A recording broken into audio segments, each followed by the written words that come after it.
Welcome everyone to Game Addict's very first game review. Today we're going to be covering Imperator Rome, which was recently released by Paradox Interactive, and it's a real-time grand strategy game set in the Roman era.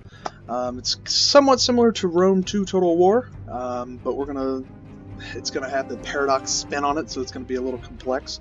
So we're going to break it down a little bit, give a general overview of this game, and determine whether or not I think it's worth the $40. So we're going to hit new game here. We're going to let it spin up for a second. From what I've already seen, I've already completed the tutorial, which I do recommend. It actually helps you get started, which is unusual for a Paradox game. So that's something that they've actually improved on. Usually they're just kind of like, go for it. As we've seen in Crusader Kings 2, Stellaris, and really any other Paradox game ever developed. So one thing that I'm actually really interested to talk about is how they've kind of combined CK2 and Stellaris into one system, and whether or not that's good, I'm not really sure yet. It feels still kind of weird.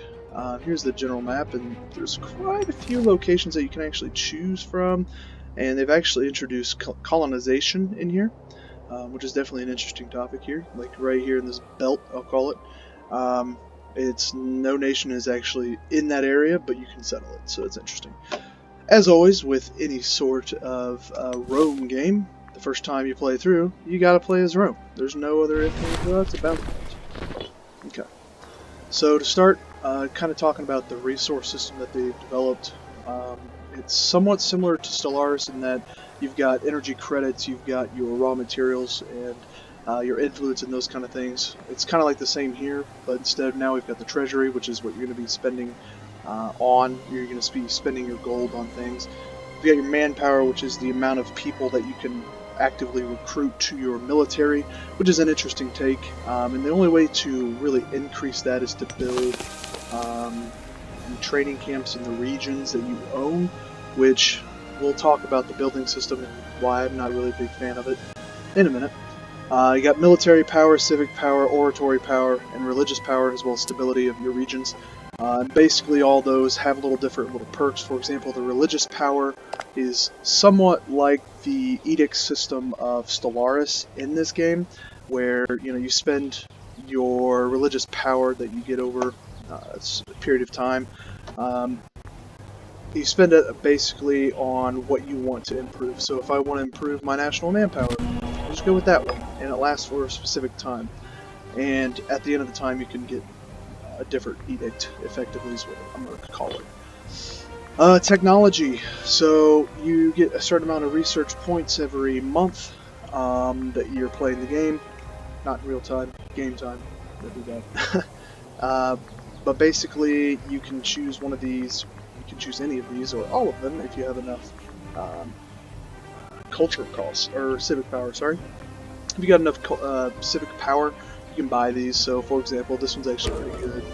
5% starting experience for your troops that you recruit, which is actually pretty huge. So go ahead and get that, show how that works.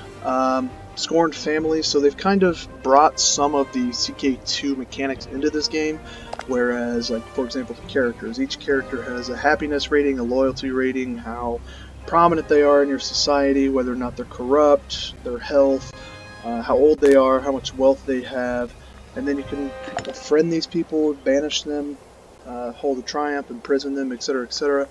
But one thing that they've introduced in this game that's actually fairly interesting is the government system, because in this game, the style of government you have determines what actions you can or can't do. For example, this thumbs down, thumbs up, those kind of things.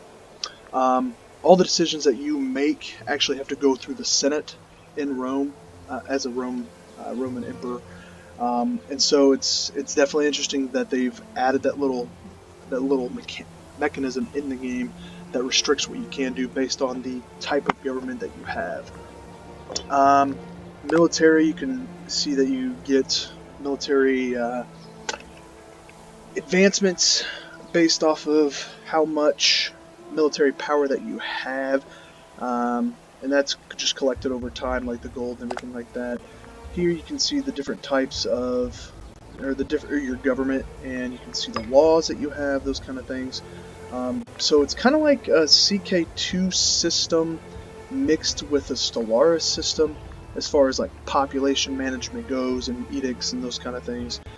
And I'm not sure I like it too much, but I don't hate it. And so it's something that you just kind of have to get used to, I guess. I guess the last thing I'll cover in this review particularly, and I'll probably do some guides later down the road, so keep an eye out for those. Subscribe to the channel so you get those notifications. But you've got the diplomacy tab, and basically it's kind of complex in a sense where you can actually befriend rulers and things like that give you a bonus to the relations with that country.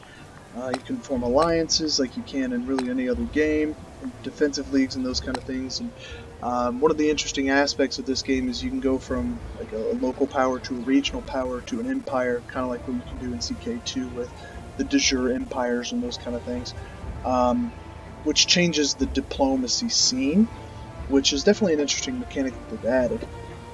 You got covert actions like fabricating claims, which is honestly, I'm a little disappointed because here in our government we have different officers and things like that that provide you bonuses, but you don't really get to use them in the same sense that you were able to in CK2, where you deploy them to a certain region and you have to wait so long for them to fabricate a claim. Here all it takes is your oratory power or your civic power or war power or whatever in order to fabricate a claim. And then you just gotta wait for your diplomat to get over there and it's done. Rather than, you know, having 20% chance to fabricate a claim on that area or whatever, or pressing de jure empire rights and establishing those casus bellis. It just feels too simple for that to work. And so really their military system has been simplified, but their diplomatic system has had added depth, I would say. And you can improve your opinions and your insults and things like that. And so it just, I don't know, the diplomacy system seems to have added depth compared to the last few games, but it also seems to simplify other mechanics of the game, specifically the war and the military. Overall, I think that this game has a very interesting concept, has a lot of potential, and as we've seen from the past several, honestly, games that Paradox has developed, we can see that they have almost an addiction, I would say, to releasing a game and then having 15 different DLCs or add-on packs or whatever. And so I'm really excited for the potential of this game. It just seems in its current state that it's a little too simple for what I would expect, one, from a Paradox game, but also from a Rome game. From the limited time that I've seen, there doesn't seem to be too much of a focus on the history, which is what I personally like when I'm playing a Roman game. And so that's kind of disappointing in a sense. But ultimately, I would say that this game would be worth the $40, because if it was a $60 game, I think I'd be having a different conversation.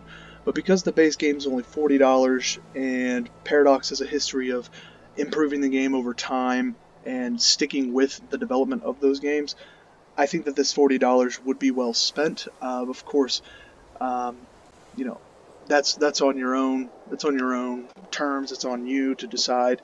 But my recommendation is, if you like Crusader Kings 2 and you like Stellaris and you like the systems that they have currently, and you like the Paradox Interactive, you like how they develop their games and those kind of things, I would say it'd be worth a shot, at least to enjoy the game a little bit, kind of explore the mechanics, kind of see what they're going for, maybe even give them some development suggestions. My rule of thumb is, if I get $1, or if I get an hour of enjoyment out of the game for every $1 I spend on that game, then it's a worthwhile investment. And so right now, 40 hours into this game, I would say I'd probably get that out of it. I've only put about an hour and a half to really learn it, because, you know, if you've played CK2 and Stellaris, it's the same type of game style, same type of gameplay. So ultimately, I would say that it's worth it if you like their past few grand strategy games. and if you haven't played those, it's definitely a simplified version of those, and so it'd be interesting for you to at least try it, see what it's about, see if you enjoy it. And in my future reviews, I'm going to give some game guides and see whether or not, or kind of play with the system and let you guys decide whether or not you like the way that the system works, and whether or not it's something that you guys are interested in. As always, just leave a comment below and let me know what you guys want to see in the future and what you think of this video. And as always, subscribe to my channels for future content. Thank you for joining me.